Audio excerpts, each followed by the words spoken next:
Hello and welcome to your astrological vibrations for Thursday, October 21st, 2019 by Gaia Blooming. I am Mimi and our energy mantra for today is I return to my center to return to innocence. I have a few things to say. I'm going to start with the energy mantra. The energy mantra, as I was sitting down to do the scope, that's all I could hear playing in my head was the song by Enigma, Return to Innocence. And I feel like that's kind of, in part, some of the energy that we can recover during this retrograde. The other thing that I want to say before I dig into Mercury retrograde is Happy Halloween, Blessed Samhain, and I'm really sad that I don't have my cat ears, so please imagine cat ears on me. They are still packed and I couldn't find them. So I have imaginary cat ears rocking right here for this. That being said, let's dig into this Mercury retrograde energy. Mercury officially goes retrograde at 8:41 a.m. Pacific time. Mercury will be retrograde in the sign of Scorpio all the way through November 20th. So we've got 3 weeks of this retrograde.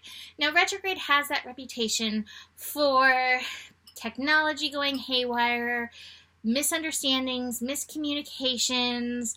You know, if anything bad happens over the next 3 weeks, it will be blamed on Mercury retrograde. And let me be fair. Mercury is a mischievous planet and really likes to push our buttons, and one of the best way to push our buttons is like to play with our technology. So be aware of that. But beyond that, there are lessons for us in this energy, and it's about returning, renewal, retreating. And that's like the energy that I'm getting is like retreating into the self. In a good way to connect, reconnect to the self.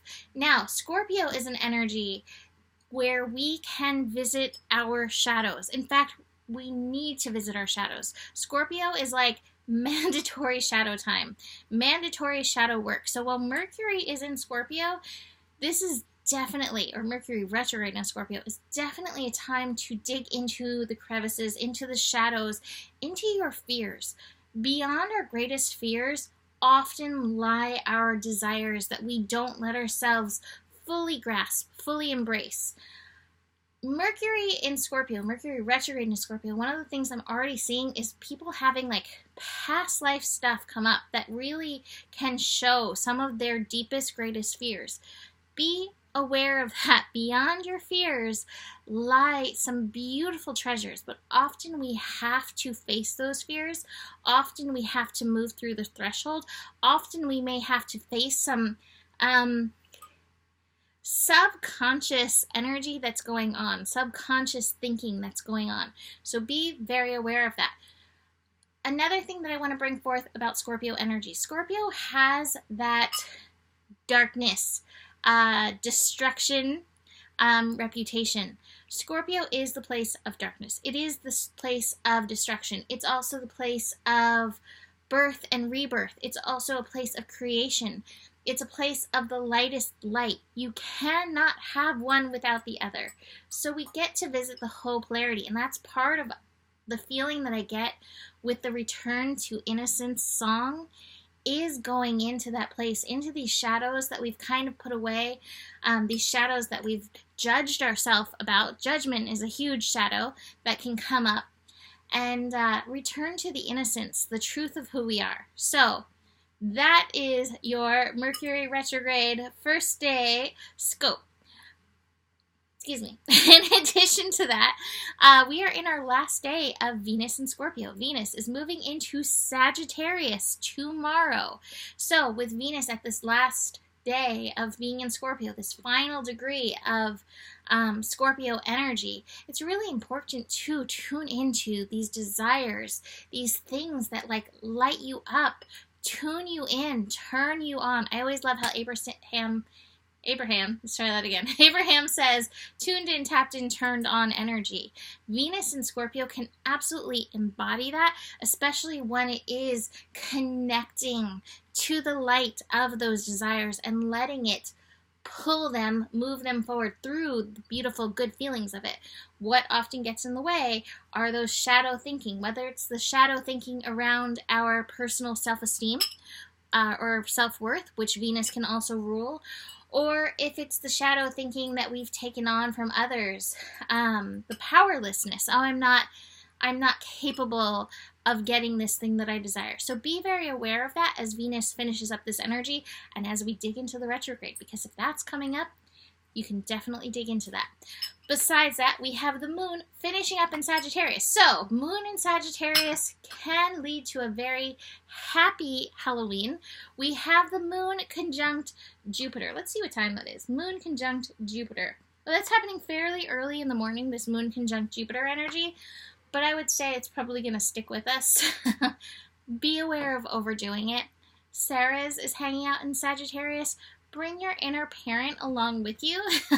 Hopefully the inner parent that does know how to temper you or balance you in this energy. But moon in Sagittarius can definitely bring blessings and blissings and fun on this holiday. Connect. Moon in Sagittarius loves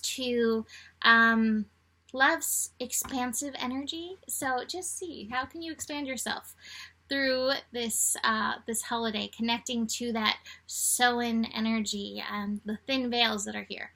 But again, bring your Ceres along. Bring that mother energy along to balance yourself out. The moon will be void, of course, so that could lead to some energy wobbles. Be aware of that. Moon is shifting into Capricorn, 7:38 p.m., so we will be ready for responsibility on Friday, November 1st.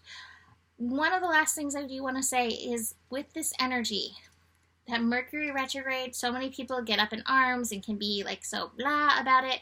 With the moon connecting to Jupiter, kicking off this day, there is so much good. Do see these things as working for you. Do see these things as being good for you, because I promise the energy, the astro energies, they're never trying to hurt you or harm you or make your life harder. They are trying to expand you, help you, teach you. And usually it's our own resistance and our own thoughts and judgments around what is that create the bad vibes. That being said, top of the cards, the exhausted card.